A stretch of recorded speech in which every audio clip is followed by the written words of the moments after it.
Between 9 and 1 p.m. that Tuesday afternoon, my brother sent me a message that shattered 18 years of careful balance. Leaving my position today. You'll support me financially while I explore my options.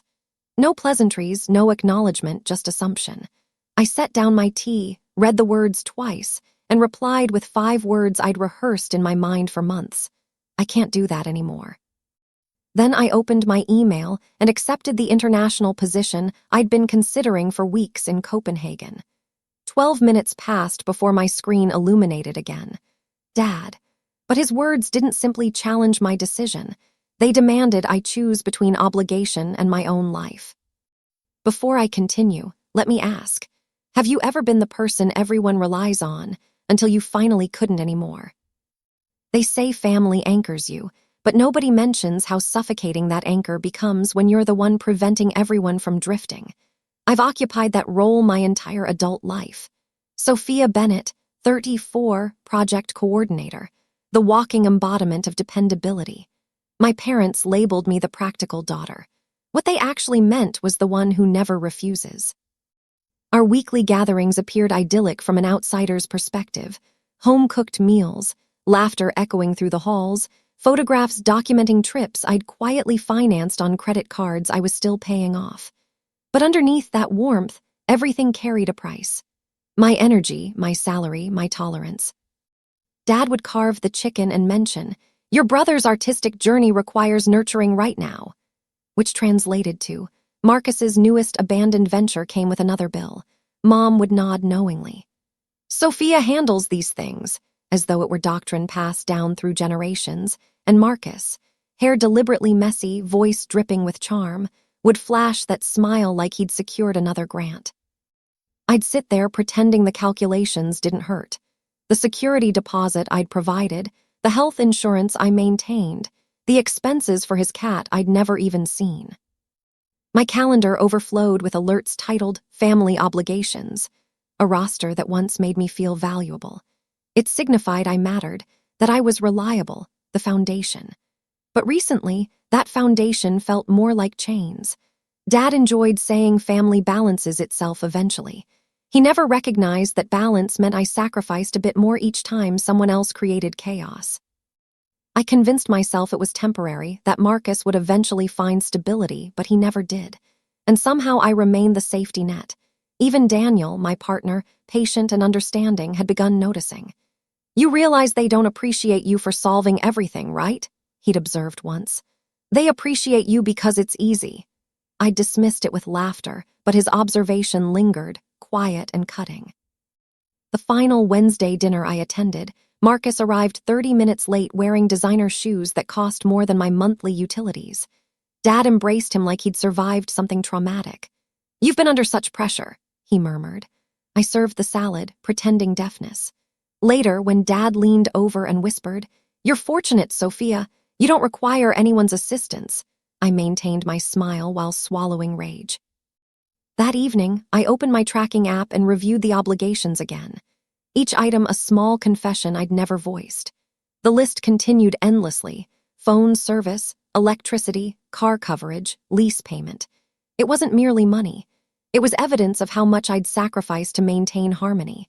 I didn't realize then that harmony was precisely what I was about to surrender and somehow finally discover. It began subtly, as fractures do. A delayed payment here, a "could you just cover me until Friday" there. But by that winter, every request had transformed into permanent expectation. My family stopped asking entirely, they simply assumed.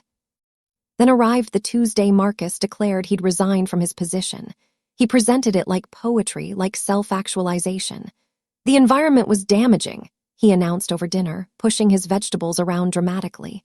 "I'm prioritizing my wellness." Dad's eyes glistened with pride. "That takes courage, son." I examined my plate. When I'd requested one mental health day the previous year, Dad called me irresponsible. Marcus's girlfriend, Ashley, beamed across the table. "He's launching a creative venture, something authentic." Mom nodded approvingly. "Conviction, that's what counts." I wanted to inquire whether conviction could cover rent, but I remained silent. After dinner, Dad cornered me near the staircase. "Listen, Marcus is navigating difficulty," he said quietly, as though revealing confidential information. He requires some runway. You comprehend? I comprehended perfectly. That runway was constructed from my paychecks. That night, alone in my studio, I sat in darkness with only the refrigerator's hum for accompaniment. My tracking app was open. Payments, bills, coverage, deposits.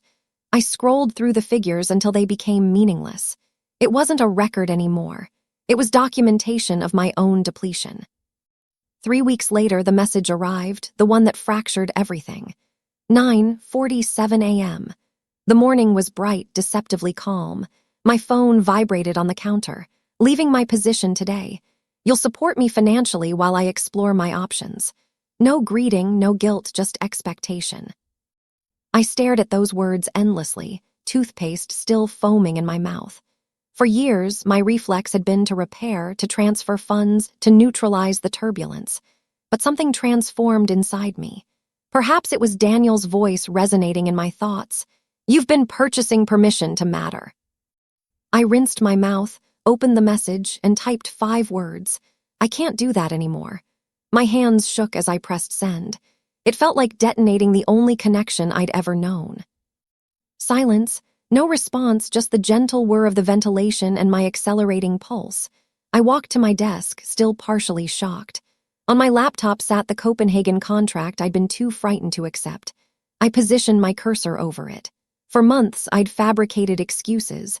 Dad would panic, Marcus would collapse, Mom would manipulate me, but not today. The instant I clicked accept, a small confirmation appeared. Agreement finalized. It was understated, almost disappointing, but I sensed something release deep within me. 12 minutes later, my phone illuminated again. Dad. I didn't open it immediately. I simply observed his name glowing against the screen, and I swear the atmosphere shifted. Whatever followed, I already understood it wouldn't be love. It would be the cost for refusing. Dad's message arrived exactly 12 minutes later, like clockwork. If you abandon your brother, don't expect to see us at Christmas. I stared until the screen darkened. For years. Those words would have destroyed me. Not because I valued the holiday or superficial conversation, but because rejection meant guilt, and guilt was their method of control. But this time I laughed softly, almost incredulously. That's supposed to frighten me, I whispered to the empty room, but it feels like liberation. I sat at my workspace, opened my laptop, and examined the contract confirmation still displayed from earlier. Copenhagen. Accommodation provided. Commencement date, Monday. It represented a life I'd only fantasized about, now quietly awaiting my decision. For the first time, I recognized my family didn't just deplete my finances. They depleted my capacity to envision life beyond them. That was changing. I opened another window, my online banking. My heartbeat quickened, not from fear but determination. One by one, I reviewed the automatic payments I'd maintained for years. The family phone plan, Marcus's car insurance, utilities connected to my parents' residence. Cancel, remove, terminate. Each selection was minor but monumental. I half expected catastrophe or Dad to appear at my door. Instead, only silence remained, pure, almost tranquil. My phone vibrated again. A voicemail from Aunt Caroline. Sweetheart, family means give and take. Perhaps you could contribute more this season. Blessings return tenfold. Delete. Daniel called that evening. His voice was warm, steady. You actually did it, didn't you? I think I did, I responded. I finally refused. You didn't refuse, he corrected gently. You chose yourself. That phrase resonated. After we disconnected, I created a new document labeled Departure Strategy. I typed it in bold. Below, I enumerated every action like survival instructions. Remove my name from their phone plan. Disconnect Marcus's car insurance. Cancel utilities at parents' residence. Freeze joint credit lines. Transfer savings to new account. Each line tightened something I hadn't realized was still loose. When I finished, I reclined and exhaled. For the first time in years, my existence didn't resemble obligations written for others. Still, old patterns pulled at me. I kept monitoring my phone, anticipating Dad to call, expecting an apology that never materialized. By midnight, 27 unread messages blinked on my screen. None said, "We're proud of you." Most conveyed variations of, "You'll regret this decision." Perhaps I would, but regret would finally belong to me. As I closed my laptop, the Copenhagen contract notification blinked again, a reminder. Flight confirmed.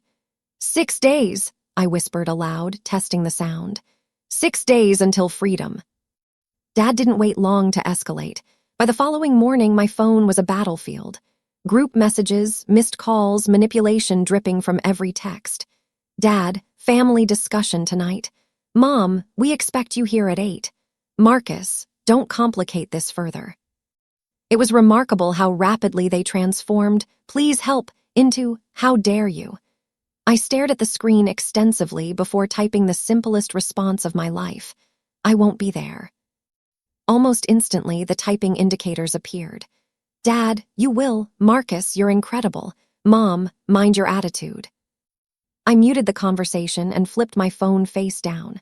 The silence felt sacred. At 7:47 p.m., the doorbell rang regardless. When I checked the peephole, Mom stood there still wearing her coat, expression stern. "Open the door, Sophia." "No, don't be childish." "I'm not." She muttered something about disrespect, but I didn't budge. Finally, the footsteps retreated down the corridor. I secured the deadbolt twice, leaned against the door, and released a trembling breath. They weren't coming to communicate. They were coming to control. The following day, Mom attempted a gentler weapon, a voicemail. Her tones syrupy and quavering. "Sweetheart, Marcus is doing his best. He needs some support just temporarily. Consider what family signifies." I deleted it halfway through. By evening, I received a video call. The family tribunal.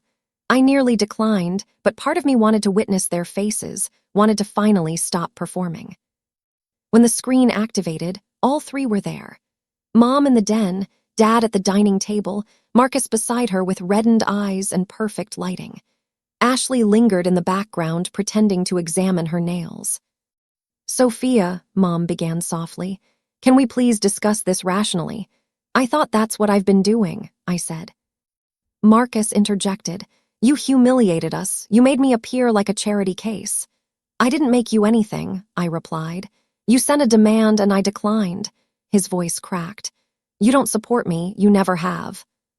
That one stung, not because it was accurate, but because it used to work. "Marcus," I said carefully, "support isn't a financial guarantee."